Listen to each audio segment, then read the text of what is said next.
If you're wondering what my username means, nationalism _ liberty, it's because it's basically embodies my ideology of nationalistic libertarianism. I personally believe it's essential to have a decentralized but strong government, federal government, in terms of the government would have basically absolute control over border security, national security, like the military. I believe in increased military spending, increased police spending, but I also believe that this should be basically the extent to the federal government is involved. Like, if it's not national security or like collecting taxes, which I believe there should be very minimal taxes, a 10% flat tax rate, I believe, for everyone. It's reasonable. But like, I do believe basically in any other field. So basically, as long as you're not actively violating the law, you can do anything else.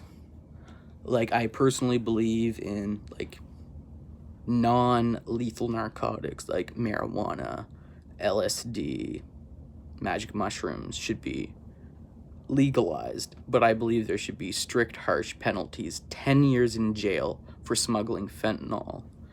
And I believe if you basically lace drugs, you should get extra jail time. Like, if you lace drugs with fentanyl and it kills someone, that should be a manslaughter charge, if not murder charge. And like, I believe in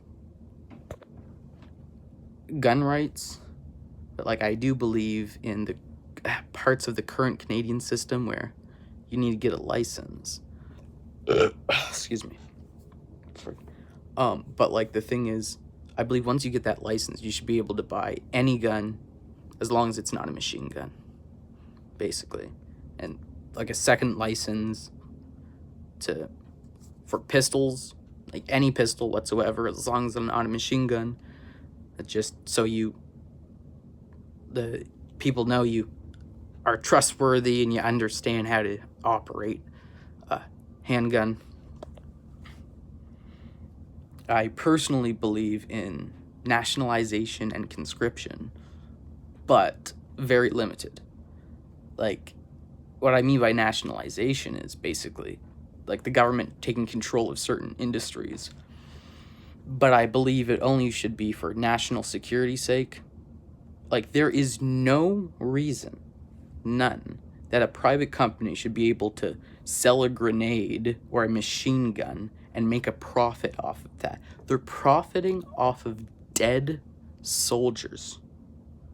Honestly, if you don't support nationalization of the military-industrial complex, you support the military-industrial complex that basically was largely influential and largely caused the Iraq War.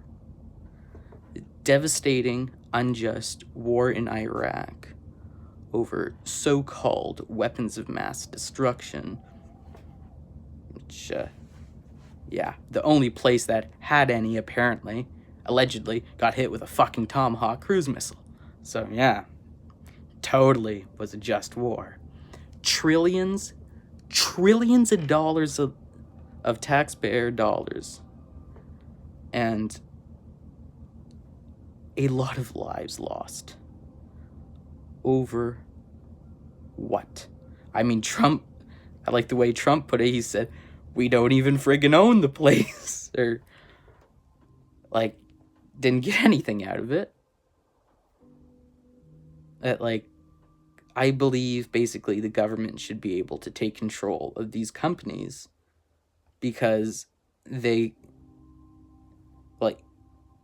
you need to be able to investigate these companies. The government should be able to walk into these companies any time of the day, anytime, and make sure they're not like selling secrets to the Russians.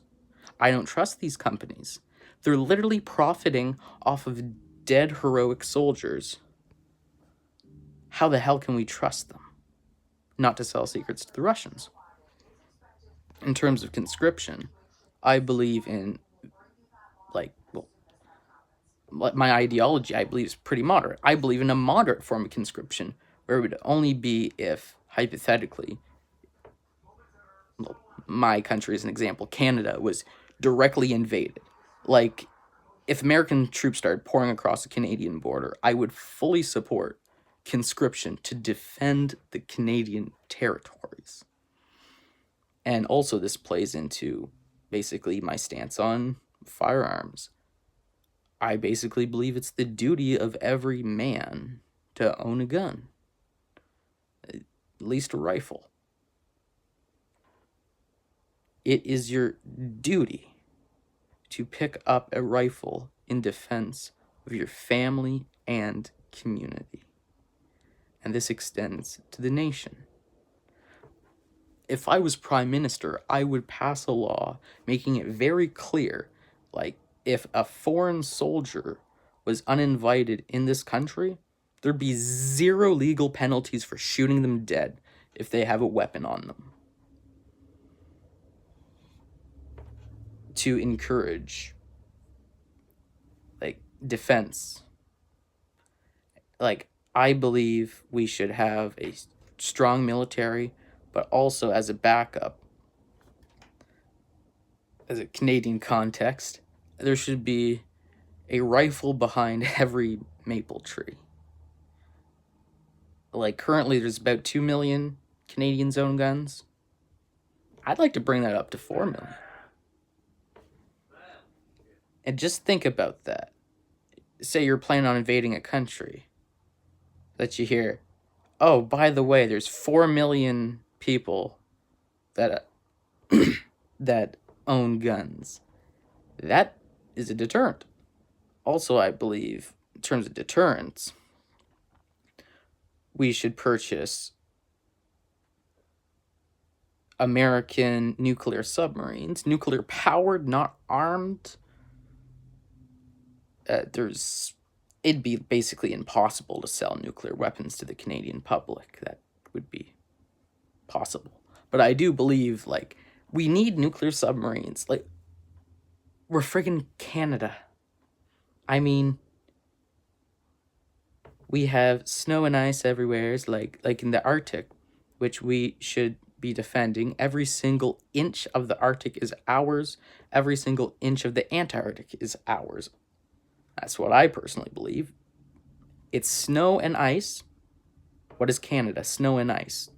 Therefore, it's Canada. Like I was saying, I think we should have nuclear-powered cruise missile submarines. The Americans built some Ohio class nuclear-powered submarines, but it was a special version that carried the Tomahawk cruise missile. I think Canada should purchase at least 4 Tomahawk cruise missile Ohio classes, and only slight modifications. Don't know if you know how the Russians have sometimes symbols on their sail. I think it'd be wonderful to have a big Canadian maple leaf on the sail. Make it more Canadian. And I personally believe it would be completely just to invade and annex the Arctic.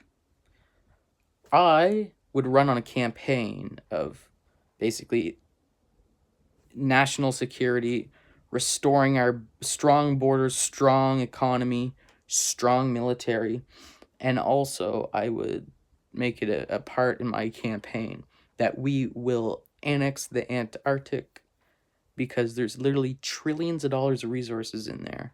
And also, it would officially make Canada the biggest, therefore the best country in the world.